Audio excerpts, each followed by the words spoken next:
26 नवंबर भारत के लोकतांत्रिक इतिहास का सबसे महत्वपूर्ण दिन है, जब हमें अपना संविधान मिला। इस साल देश प्रधानमंत्री नरेंद्र मोदी के नेतृत्व में भारत के संविधान को अंगीकार करने की 75वीं वर्षगांठ मना रहा है। आज पूरे सामर्थ्य से अपनी सभी विविधताओं पर गर्व करते हुए यह देश आगे बढ़ रहा है और इन सब के पीछे हमारी सबसे बड़ी ताकत हमारा संविधान है। 1975 के आपातकाल के दौरान जब भारत में लोकतंत्र पर आघात हुआ, तब नरेंद्र मोदी ने संविधान की रक्षा के लिए लड़ाई में भाग लिया और आपातकाल के विरुद्ध संघर्ष में बड़ी भूमिका निभाई। जब वो प्रधानमंत्री बने, तब आपातकाल के उस काले दिन को संविधान हत्या दिवस के रूप में मनाने का निर्णय लिया। इमरजेंसी में मोदी जी अंडरग्राउंड थे, अंडरग्राउंड एक्टिविटी की जिम्मेदारी थी। यहाँ अहमदाबाद से सब ट्रेन जाती थी, कलकत्ता जाती थी, साउथ गुजरात जाती, वहाँ मद्रास जाती थी। तो हर एक ट्रेन में के थ्रू हम वो उनका विचार आइडिया था कि उस ट्रेन के थ्रू हम लिफलेट भेजें, पोस्ट में भेजेंगे तो शायद इमरजेंसी में पकड़े जाएंगे। तो इस तरह का उनका जो गोपनीय तरीके से काम करवाना और कैसे करना, वो उनका काफ़ी एक टेक्निक थी उनके पास। 1991 में मुरली मनोहर जोशी के नेतृत्व में निकाली गई एकता यात्रा का समन्वय करते हुए नरेंद्र मोदी ने एक देश एक संविधान का संदेश देश के कोने कोने में लेके गए और इस अभियान से संविधान की पूर्णता और समानता के लिए कश्मीर में लागू अनुच्छेद 370 को समाप्त करने की आवश्यकता हर जनमानस तक पहुंचाई। माननीय नरेंद्र भाई मोदी, उनकी अगुवाई में ये एकता यात्रा कन्याकुमारी से चली थी और कश्मीर के लाल चौक में 26 जनवरी को हमने हिंदुस्तान का तिरंगा झंडा फहराया। हमने एकता यात्रा में जगह जगह पे एक देश में दो विधान दो प्रधान नहीं चलेंगे, दो संविधान नहीं चलेंगे। नरेंद्र भाई ने 5 अगस्त को इस देश की संसद से ये पारित करवाया और 370 की धारा समाप्त की गई। अब इस देश में एक ही निशान, एक ही प्रधान और एक ही संविधान हुआ है। –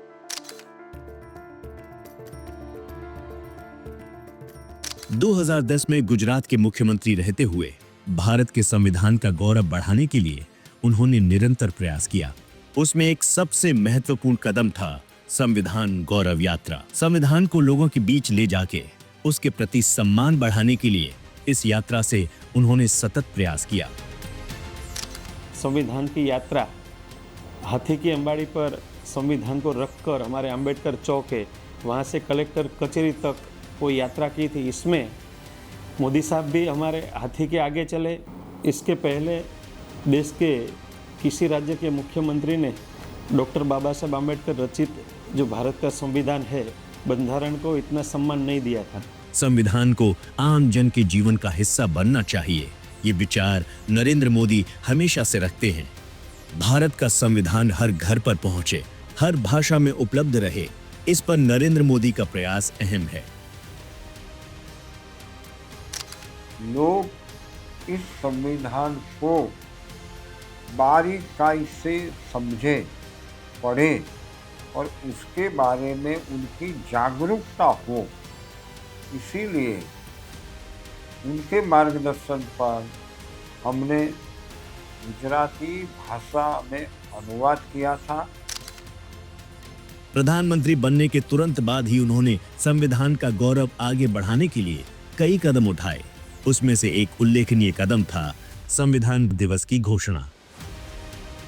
संविधान के तमाम पहलुओं को लेकर के बहुत विस्तार से आज़ादी से पहले चर्चा हुई, लेकिन उसके बाद हमारे इस संविधान का इन 75 सालों के अंदर क्या हुआ, उसके बारे में किस तरह का जो है वो उसके साथ व्यवहार हुआ और कैसे उस तरह को जो है उसकी प्रतिबद्धता को मजबूती के साथ आगे बढ़ाया जा सके, उस पर कभी चर्चा नहीं हुई।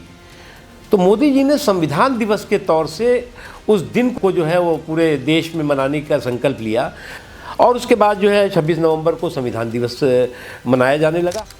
2014 में प्रधानमंत्री बनने के बाद पहली बार संसद में प्रवेश करते समय प्रवेश द्वार पर सर झुकाकर नमन किया था। दूसरी बार 2019 में प्रधानमंत्री बनने पर संसद के सेंट्रल हॉल में संविधान की प्रति के सामने सिर झुकाकर उसे पवित्र ग्रंथ कहा, संविधान के प्रति उनकी गहरी श्रद्धा को अभिव्यक्त किया था। डॉक्टर भीमराव अंबेडकर, जो भारतीय संविधान के शिल्पकार थे, उनकी विरासत को आगे बढ़ाने के लिए, उनके प्रति सम्मान व्यक्त करने के लिए नरेंद्र मोदी ने जो प्रयास किए वो अवर्णनीय हैं।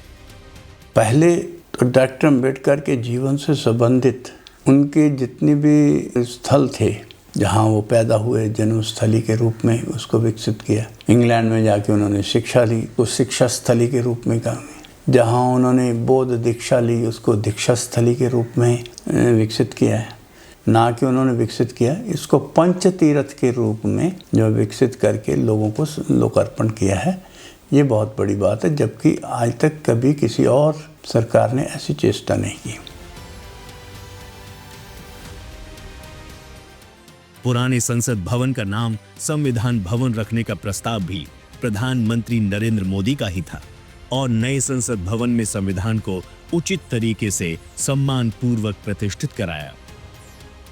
नया संसद भवन का निर्माण हुआ है और हम सब पुराने संसद भवन में से नया संसद भवन में हम गए हैं। प्रधानमंत्री नरेंद्र भाई मोदी जी द्वारा जो पहले संसद भवन था, आज उसका नाम संविधान भवन दिया गया है।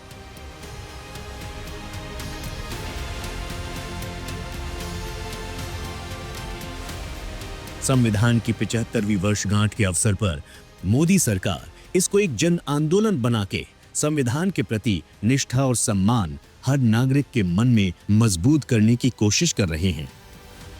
ये अभियान देश के हर नागरिक को ये याद दिलाएगा कि संविधान सिर्फ एक किताब नहीं, बल्कि हमारे राष्ट्र की ताकत और दिशा है, हर भारतीय की शान है।